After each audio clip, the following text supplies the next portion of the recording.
मुख्यमंत्री पुष्कर सिंह धामी के 3 वर्ष के कार्यकाल पूरे। सीएम धामी ने उत्तराखंड की जनता का किया आभार। सीएम धामी ने कहा कि राज्य गठन के बाद दूसरी बार जनता ने प्रचंड बहुमत के साथ भाजपा की सरकार चुनी।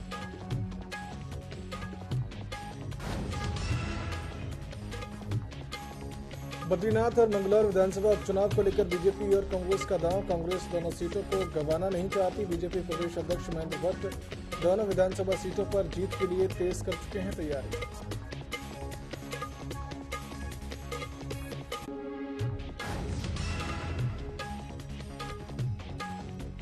महिला कांग्रेस बढ़ते अपराधों को लेकर पुलिस मुख्यालय का घेराव करने पहुंची। महिला कांग्रेस प्रदेश अध्यक्ष ज्योति रौतेला ने कहा कि लगातार महिलाओं और नाबालिग लड़कियों के साथ यौन शोषण का मामला, प्रदेश की कानून व्यवस्था पूरी तरह से ठप।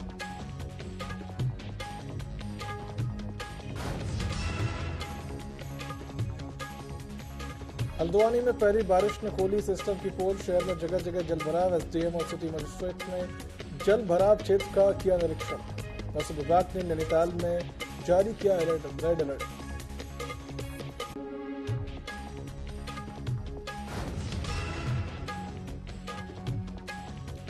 युवती से अश्लील बातचीत पर थाना अध्यक्ष राजेंद्र सिंह जांगी के खिलाफ मुकदमा दर्ज। प्रारंभिक जांच के बाद पद का दुरुपयोग करते हुए पाया। किशा विधायक ने डीजीपी अभिनव कुमार से की थी शिकायत।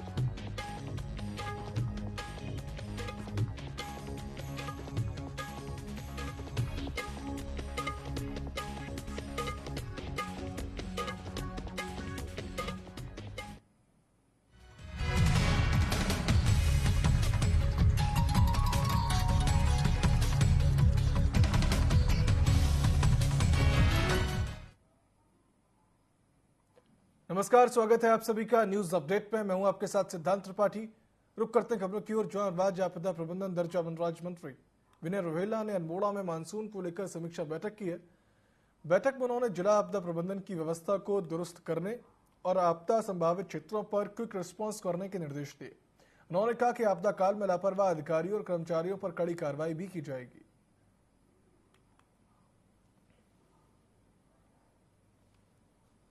आज यहाँ पे जिला आपदा प्राधिकरण अल्मोड़ा की बैठक हुई है। इसमें अंदर जिले के सभी वरिष्ठ अधिकारी जो जनहित से जुड़े हुए, आपदा से जुड़े हुए व्यक्ति हैं, जिलाधिकारी और अपर जिलाधिकारी, एसएसपी और सभी वरिष्ठ अधिकारी यहाँ उपस्थित थे। और विषय था कि हम आपदा के कुप्रभावों को कम कैसे कर सकते हैं, जो आपदा आने वाली है उनको समस्या समय अंतर्गत किस प्रकार से निदान करें। इस बैठक के प्रारंभ में माननीय मुख्यमंत्री जी द्वारा इस बैठक का संबोधन किया और इस बैठक के में संबोधन में उन्होंने अपना हम सबका मार्गदर्शन किया कि किस प्रकार से समस्याएं हैं, उन समस्याओं के निराकरण के लिए क्या उपाय हो सकते हैं। और संबंधित अधिकारी इस दिशा में अच्छा प्रयास रखें। यदि नहीं रखेंगे या कोई शिकायत मिलती है तो उसके विरुद्ध कार्रवाई की जाएगी। आज यहाँ पे जिला आपदा प्राधिकरण उत्तराखंड में बढ़ते महिला अपराधों को लेकर गुरुवार को कांग्रेस महिला मोर्चा की कार्यकर्ताएं पुलिस मुख्यालय का घेराव करने पहुंची। पुलिस ने बैरिकेड लगाकर सैकड़ों की संख्या में मौजूद तमाम महिलाओं कांग्रेस कार्यकर्ताओं को रोक लिया। इसके बाद महिला मोर्चा के प्रदेश अध्यक्ष ज्योति रौतेला और अन्य महिलाएं सड़क पर बैठ गई।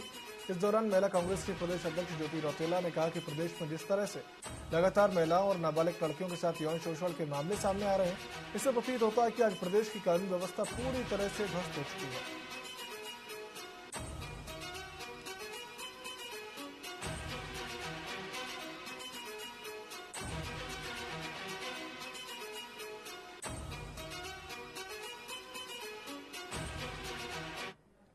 देखिए, हम लोग प्रदर्शन कर रहे हैं, महिला कांग्रेस आज प्रदर्शन कर रही है उस चीज के लिए कि पूरे प्रदेश में आज महिलाओं के साथ जिस तरीके से अत्याचार हो रहा है। कल चंपावत में एक नाबालिग बच्ची के साथ गैंगरेप हुआ। उससे पहले एक हफ्ते पहले हरिद्वार में गैंगरेप की घटनाएं हैं। और प्रदेश में लगातार जो बलात्कार की घटनाएं बढ़ रही, महिलाओं के ऊपर अत्याचार की घटनाएं जो बढ़ रही, उसके खिलाफ हमारा ये प्रदर्शन है। हमारी सरकार और प्रशासन से मांग है कि वो जो बलात्कारी हैं उनको सख्त सजा दे, फांसी की सजा दे और जल्दी उस चीज को करे। फास्ट ट्रैक कोर्ट में केस को चलाया जाए, जल्दी सजा दे ताकि एक एग्जाम्पल सेट हो।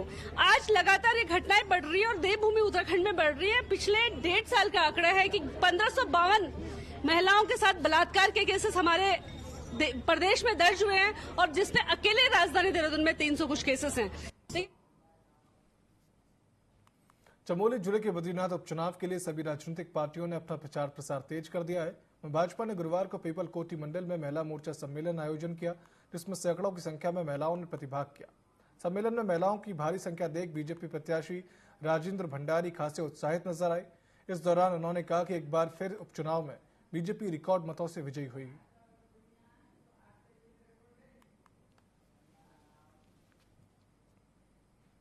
रुड़की के होटल में कांग्रेस की ओर से प्रेस वार्ता का आयोजन किया गया, जिसमें कांग्रेस के पूर्व प्रदेश अध्यक्ष गणेश कोदियाल ने कहा कि मैंगलोर के उपचुनाव में काजी निजामुद्दीन मतदाताओं की पहली पसंद है। भाजपा पर निशाना साधते हुए उन्होंने कहा कि भाजपा दिन में सूरज रहते हुए भरी दोपहरी में सपने देखने का काम कर रही है। वहीं राजस्थान के सांसद कुलदीप इंदौरा ने कांग्रेस प्रत्याशी काजी निजामुद्दीन की प्रशंसा करते हुए कहा कि इनका परिवार राजनीतिक परिवार है और ये पूर्व में भी विधायक रहे हैं। उन्होंने भाजपा प्रत्याशी को खनन माफिया बताया।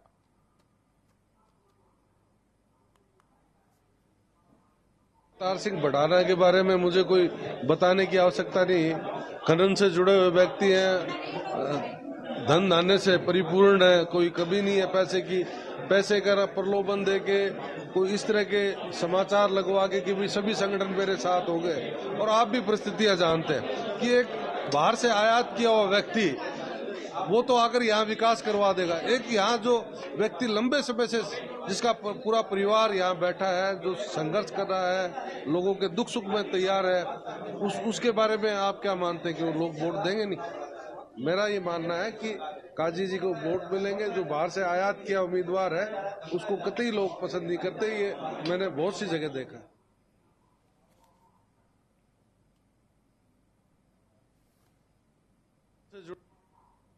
भाजपा मुझे लगता है कि दिन में सूरज रहते हुए भरी दोपहरी में सपने देखने का काम कर रही है। और अगर भाजपा इतनी मजबूत थी तो भाजपा ये बताए कि वो प्रत्याशी अपने मंगलौर के कार्यकर्ताओं में से किसी को क्यों नहीं चुन पाई टिकट देने के लिए।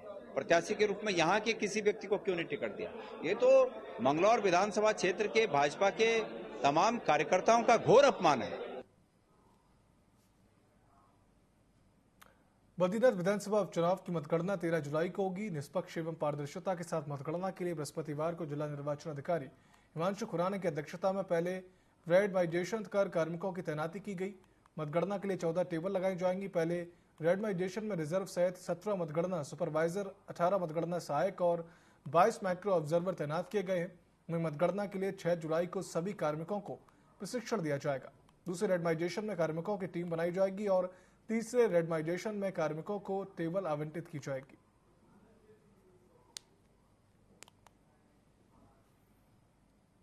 उत्तराखंड में जनपद और आकांक्षी विकासखंड कार्यक्रम के अंतर्गत 4 जुलाई से 30 सितंबर तक चलने वाले संपूर्णता अभियान की शुरुआत हो चुकी है। संपूर्णता अभियान का शुभारंभ कलेक्ट्रेट सभागार में डीएम उदयराज सिंह और नीति आयोग के प्रभारी चंद्रमणि ने दीप प्रज्वलित कर किया।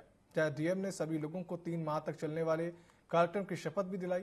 उसके बाद डीएम ने संपूर्ण अभियान कार्यक्रम में सेल्फी पॉइंट पर सेल्फी भी ली और साथ ही हस्ताक्षर कार्यक्रम में भी प्रतिभाग किया।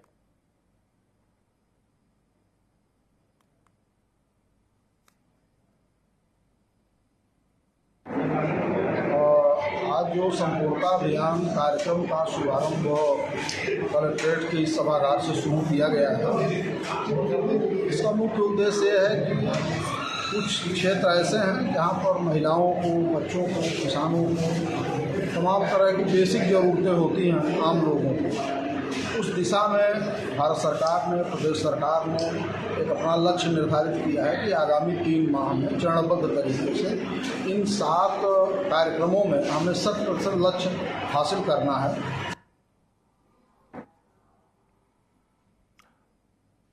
उत्तराखंड अल्पसंख्यक आयोग के उपाध्यक्ष मजहर नईम नवाब गुरुवार को रुद्रपुर पहुंचे, जहां उन्होंने विकास भवन के सभागार में जनपद के अधिकारियों के साथ समीक्षा बैठक की। बैठक में सरकार की ओर से चलाई जा रही योजनाओं को धरातल पर उतारने के सख्त निर्देश भी उन्होंने दिए। साथ ही उन्होंने कहा कि कुछ अधिकारी आधी अधूरी तैयारियों के साथ बैठक में आए थे और कुछ अधिकारी बैठक में नहीं आए हैं, उनको स्पष्टीकरण नोटिस दिया जाएगा। साथ ही उन्होंने बिजली विभाग के अधिकारी को तलब किया है।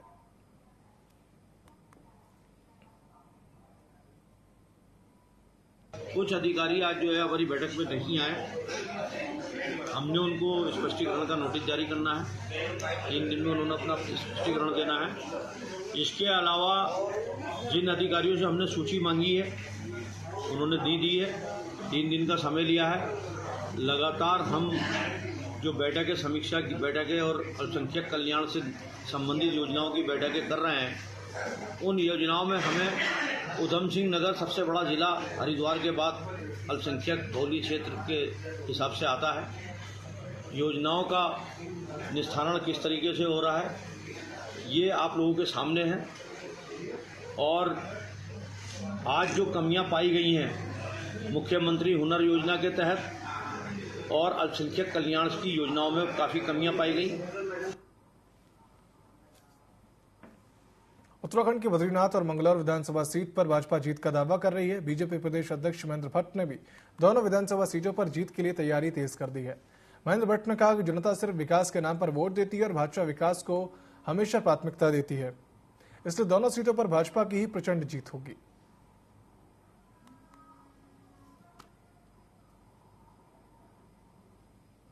जयंत चौधरी जी की बहुत बड़ी जनसभा, माननीय मुख्यमंत्री जी और मैं भी उस कार्यक्रम में रहेंगे, और विजय भगोना जी को हमारा बद्रीनाथ विधानसभा के अंदर उनके कार्यक्रम, सौरभ जी का कार्यक्रम लगे, विजय भगोना कार्यक्रम ने मांगा हुआ है। इसके साथ साथ हमारे निशंक जी पूर्व मुख्यमंत्री हैं, हमारे पूर्व मुख्यमंत्री और वहाँ के सांसद है पौड़ी लोकसभा के अपने तीरथ सिंह रावत जी, उनका कार्यक्रम बनने वाला। और कल 7 तारीख और 8 तारीख को माननीय मुख्यमंत्री की 6 जनसभाएं ये बद्रीनाथ विधानसभा के अंदर विभिन्न स्थानों पर रहेंगी। छोटी सभाएं, छोटे क्षेत्रों में छोटी सभाएं रहेंगी, लेकिन एक अच्छा माहौल है। मैं विश्वासपूर्वक कह सकता हूँ कि दोनों विधानसभा भारतीय जनता पार्टी अच्छे मतों से जीतने जा रही है। मौसम विभाग के भारी बारिश के अलर्ट के बीच अल्मोड़ा में आज भी सभी स्कूल बंद हैं। भारी बारिश की चेतावनी के बीच अल्मोड़ा में 3 दिनों में स्कूलों को बंद रखने के आदेश जारी किए गए हैं। भारी बारिश से अल्मोड़ा नगर के राजपुरा वार्ड में मकान भरभरा कर गिर गया। दिन में हुए हादसे के समय परिवार के सभी लोग इस कमरे में नहीं थे। गनीमत रही कि हादसे में कोई भी हताहत नहीं हुआ है।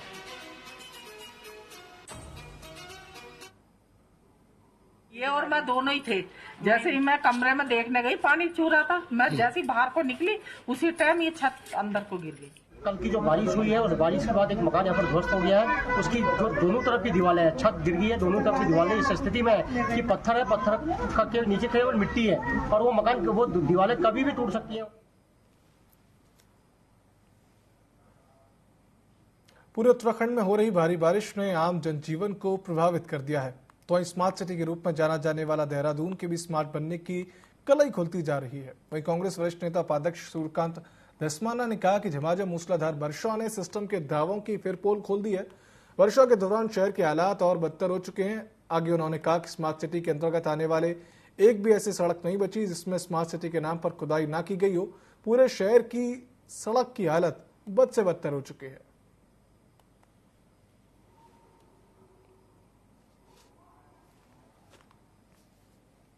स्मार्ट सिटी में जो सैकड़ों करोड़ रुपए का घोटाला हुआ है उसकी सीबीआई जांच होनी चाहिए। सीबीआई जांच के बिना काम नहीं चलेगा। कहां गया पैसा? जब सड़कों में जलभराव हो रहा है, पानी सड़कों में बह रहा है, नालियां चौक पड़ी हुई है, आपने ड्रेनेज प्लान शहर के अंदर इंप्लीमेंट किया ही नहीं, तो कहां आपका स्मार्ट सिटी के नाम का पैसा गया? ये बहुत बड़ा घोटाला है, इसकी जांच होनी चाहिए। और शहर का तो जो हाल है वो शहर के लोग देख रहे हैं। स्मार्ट सिटी में रुड़की के मंगलौर में उपचुनाव को लेकर पुलिस ने उत्तर प्रदेश की सीमा से सटे हुए बॉर्डर पर चेकिंग अभियान चलाया।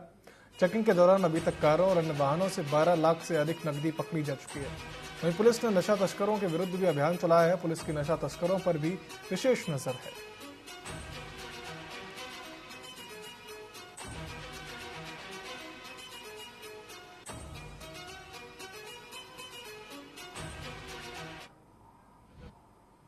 जो एफएसटी एसएसटी टीमें हैं और चेक पोस्ट हैं, उनके द्वारा चेकिंग की कार्रवाई, चूँकि आदर्श आचार संहिता मंगलौर विधानसभा उपचुनाव के दृष्टिगत लागू है।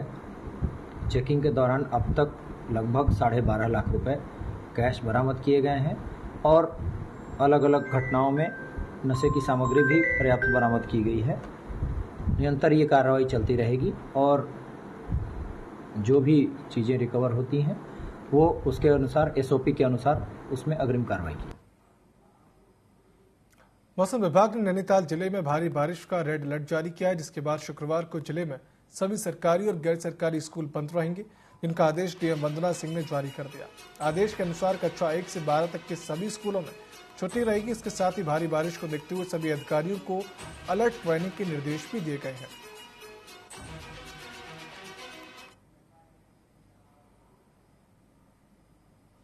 हल्द्वानी में हुई कई घंटों की बारिश से सड़कों का हाल अब बेहाल हो चुका है। पिछले 24 घंटे में हल्द्वानी में 150 एमएम से ज्यादा बारिश हुई है। वहीं सिंचाई विभाग की लापरवाही से सड़क धंस गई है। हल्द्वानी तिकोनिया चौराहे के पास वर्कशॉप लाइन में करीब 50 मीटर सड़क धंस गई और ये गड्ढा हो गया। इससे यातायात पूरी तरह से ठप हो चुका है। जिस जगह पर सड़क धंसी है उसके नीचे सिंचाई विभाग की नहर है। फिलहाल सड़क निर्माण का काम शुरू करा दिया गया है। बारिश की वजह से 12 गांव के सड़क के बंद है, जिन्हें खोलने का प्रयास भी किया जा रहा है।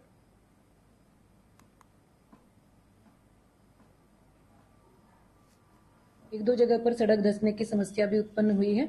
उसमें भी संबंधित विभागों को हम लोगों ने कल ही एक्टिवेट करके वहां काम शुरू करवा दिए थे। उसमें काफी तेजी से काम जारी है और उसको इस हफ्ते के अंदर अंदर हम लोग रिस्टोर कर देंगे। एक रेलवे स्टेशन के पास भी इशू सामने आया था। वहां जल संस्थान का सीवर लाइन का जो चेंबर है उसकी वॉल क्षतिग्रस्त होने की वजह से ऊपर की सड़क गिरी हुई है, तो उसमें जल संस्थान ने भी अपना काम आरंभ कर दिया।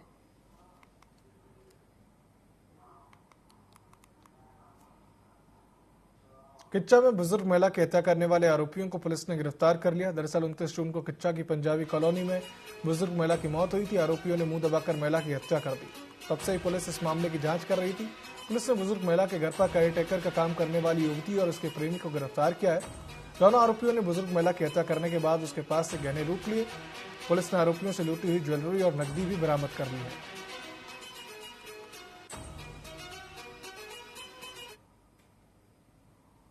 तो कहानी ये होता है कि जो इनके घर में एक मतलब बेसिकली जिन्होंने पाल के इनको बेटी की तरह रखा था, वो अंजलि, वो अपना बेटी मानती थी। वो माताजी का टेक केयर करते थे। वो लेकिन केवल घर की लड़की की तरह नहीं रहती थी। वो क्या करती थी, जब माताजी अकेली रहती थी, जल्दी सो जाती थी, अपना जो कोई दूर का बुआ का लड़का के साथ उसका संबंध था तो वो उसको लेके आती थी।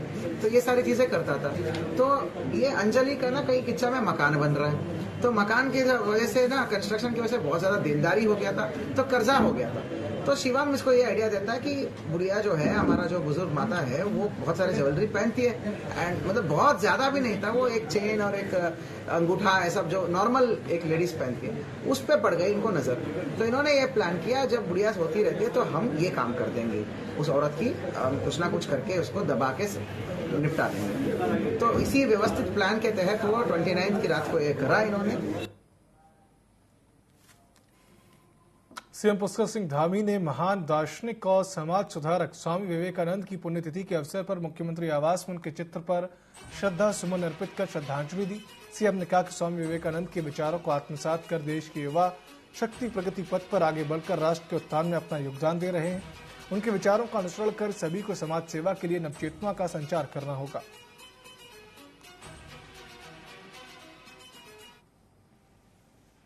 उत्तराखंड के मुख्यमंत्री पुष्कर सिंह धामी के कार्यकाल को 3 साल आज पूरे हो चुके और इस मौके पर सीएम धामी ने केंद्रीय नेतृत्व और जनता का आभार प्रकट किया।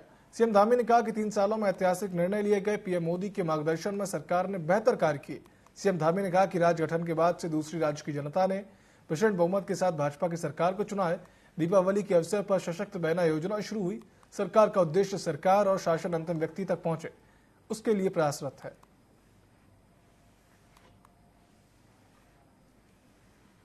नकल का अध्यादेश आने के बाद हमारे नौजवान युवाओं में भरोसा जगा। स्वरोजगार के क्षेत्र में काम हुआ। महिला उत्थान के लिए महिला स्वयं सहायता समूह है, हमारे महिला मंगल दल हैं, अनेक स्वरोजगार के काम आगे बढ़े हैं। हाउस ऑफ हिमालय ब्रांड हमने माननीय प्रधानमंत्री जी के हाथों उसका उद्घाटन हुआ। आज पूरे देश के अंदर हमारे यहाँ के बने हुए उत्पादों की मांग बढ़ रही है। अनेक स्वयं सहायता समूह, हमारे महिला समूह अपना काम कर रहे हैं। पिछली दीपावली पर सशक्त बहना उत्सव योजना प्रारंभ की गई। इस योजना के माध्यम से भी आज हमारी बहनों को एक बड़ा बाजार उपलब्ध हो रहा है। गरीबों के कल्याण के लिए समाज के अंतिम छोर में खड़े हुए लोगों तक शासन पहुंचे, सुविधाएं पहुंचे, योजनाएं पहुंचे, उनके जीवन को आसान बनाया जाए, उसके लिए हम लगातार प्रयास कर रहे हैं, लगातार काम कर रहे हैं।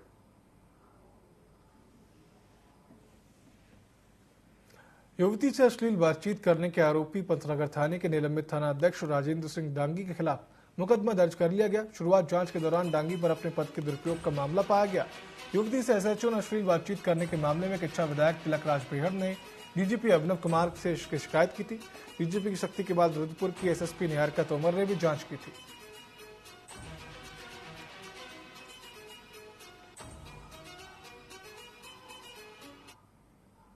जानकारी में आया है, जैसा कि विदित है कि एक पिछले हफ्ते फ्राइडे के आसपास में एक ऑडियो क्लिप संज्ञान में आया था। उसमें एक महिला के साथ हमारा तत्कालीन थानाध्यक्ष राजेंद्र डांगे का एक ऑडियो सामने आया है। उसमें जो है बहुत सीरियस मामला है, जिसमें अश्लील बातें का जिक्र हुआ है। तो वो सीरियस और संवेदनशील पद पर रह के ऐसा हरकत करना ये बहुत ही संवेदनशील है और बहुत ही दुर्भाग्यपूर्ण भी और संवेदनशील घटना है। इसको टॉलरेट नहीं किया जाएगा। तत्काल जो है उसी दिन हमने निलंबित कर दिया था। अंतरिम रिपोर्ट हमारा प्राप्त कर लिया गया। इसमें विस्तृत डिपार्टमेंटल इंक्वायरी का मैंने आदेश दे दिया था, जिसको IPS officer ASP Niharika Tomar कर रही है। मसूरी में गुरुवार को भीषण सड़क हादसा हो गया। मसूरी देहरादून रोड भट्टा गांव के पास एक कार अनियंत्रित होकर गहरी खाई में गिर गई। कार में सवार 3 लड़के और 3 लड़कियां भी गंभीर रूप से घायल हो गए। घटना की सूचना मिलते ही मसूरी पुलिस, फायर सर्विस और एम्बुलेंस मौके पर पहुंची। खाई में गिरे लोगों को स्थानीय लोगों की मदद से रेस्क्यू करके खाई से बाहर निकाला गया और उन्हें अस्पताल भेजा गया। पुलिस मामले की जांच कर रही है।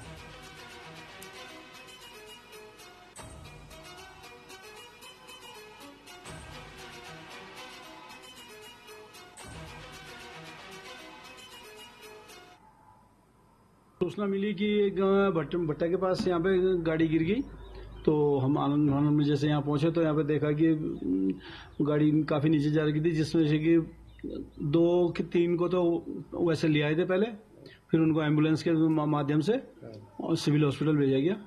और बाकी जो और 6 थे, इसमें 3 लड़के 3 लड़कियां, जिसमें से कि जो आखिरी में 2 थे उनको दूसरी एम्बुलेंस से फिर उनको भेजा गया। ये देर मसूरी घूमने आ रहे थे और इसमें 3 लड़की 3 लड़के थे। तो इनकी जो है गाड़ी डिसबैलेंस हुई, जिसमें गाड़ी जो है नीचे गिर गई खाई में। हमारी जो है फायर सर्विस और पुलिस एवं पब्लिक की मदद से इनको बाहर निकाला गया, जिसके बाद जो है दून अस्पताल देहरादून भेजा गया। दिनेशपुर में बुधवार को एक भीषण सड़क हादसा हो गया। यहां एक कार सड़क किनारे खड़े वाहन से जाकर टकराई। कार सवार युवक रुद्रपुर से घर लौट रहे थे और इस हादसे में 2 युवकों की मौत हो गई। वहीं एक युवक गंभीर रूप से घायल हो गया। इस घटना से इलाके में सनसनी फैली हुई है। वहीं परिजनों का रो रो कर बुरा हाल है। फिलहाल पुलिस मामले की जांच कर रही है।